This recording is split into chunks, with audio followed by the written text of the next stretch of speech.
Hoje a gente vai falar sobre a absorção dos carboidratos e a relação dessa absorção desses carboidratos com a própria diabetes. Se vocês não viram o vídeo que eu falei sobre carboidratos e sobre a digestão desses carboidratos, eu vou deixar o link aqui embaixo na descrição do vídeo e aqui em cima no card. Mas vamos lá, vamos entender um pouquinho como é que funciona essa absorção. Eu cheguei a explicar um pouquinho no vídeo que eu falei sobre digestão dos carboidratos, expliquei rapidamente como funciona, né, essa absorção desses carboidratos. Mas aqui a gente vai ver com um pouquinho mais de detalhe e vai relacionar isso com a diabetes. Vamos lá. Então a glicemia, né, o quanto de açúcar você tem no sangue, ela precisa ser mantida. Não pode ser nem tão baixa, nem muito alta.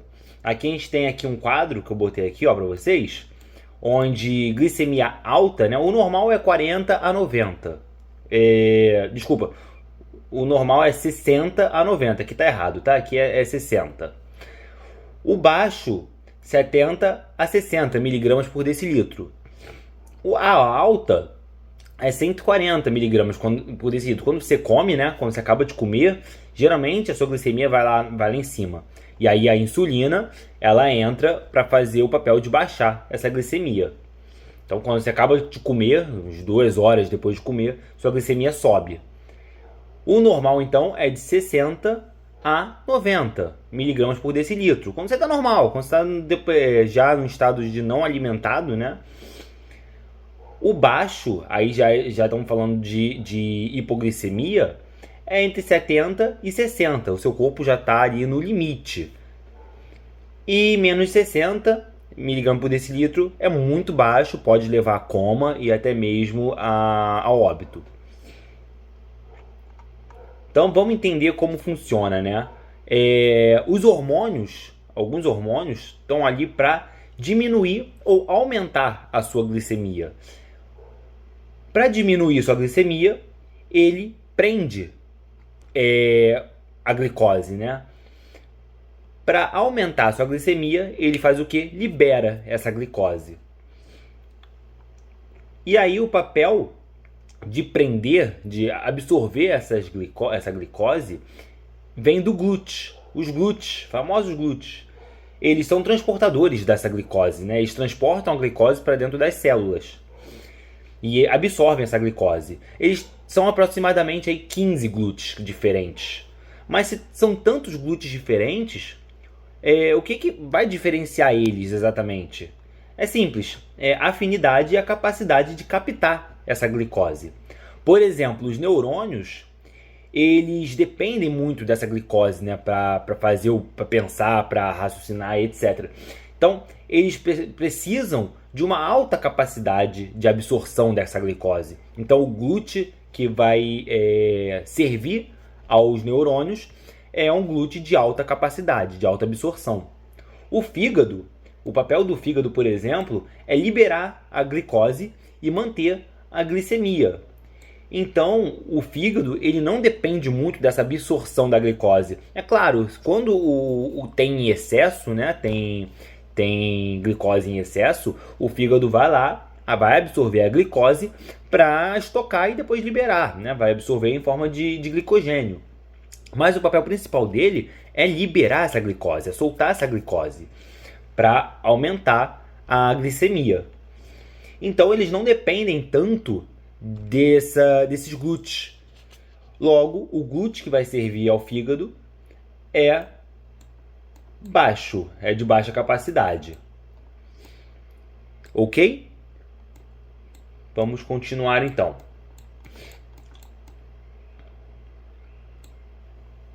Deixa eu tirar um pouquinho do zoom aqui. Vamos lá. Então, o GLUT1, ele vai ter alta absorção.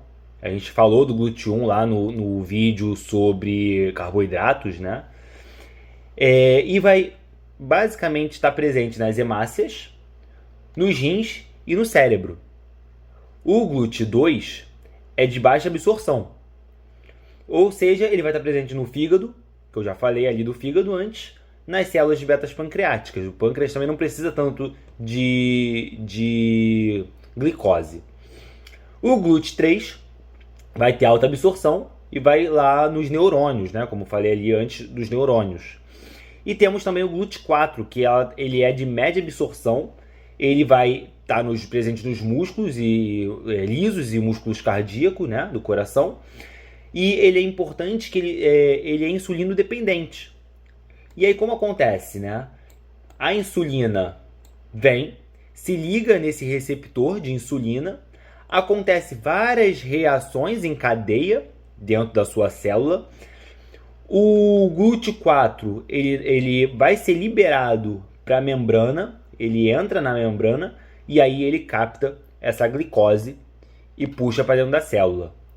E aí o que acontece quando a pessoa tem intolerância, né, a resistência a essa insulina? Quando ela tem resistência a essa insulina, a insulina se liga nesse receptor, mas acontece um problema no início dessa cadeia que ela gera para liberar o GLUT4. A resposta dessa insulina não chega no GLUT4, o GLUT4 não consegue entrar nessa membrana. Como ele não entra nessa membrana, ele não consegue puxar a glicose para dentro da célula. Ou seja, insulino resistente, ela faz uma dieta de hipercalorias. Ela começa a inflamar os receptores. A insulina, então, não consegue mandar o sinal dela. O GLUT4 não vai ativar. Ele não vai para a membrana ali ativar e captar a glicose. A glicose não vai ser captada. Vai aumentar a glicemia no seu sangue, porque vai ter mais glicose circulando no seu sangue. O pâncreas vai tentar mandar mais insulina, porque vai pensar o quê? Não tem insulina suficiente, vamos mandar mais, vamos encher, bombear a insulina lá. O que acontece? A diabetes, tá?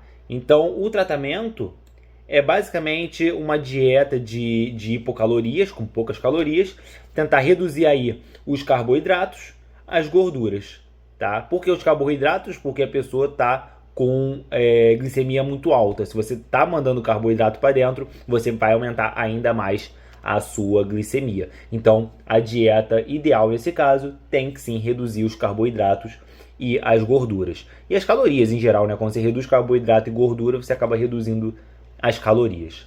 Ok? Espero que vocês tenham gostado e até a próxima.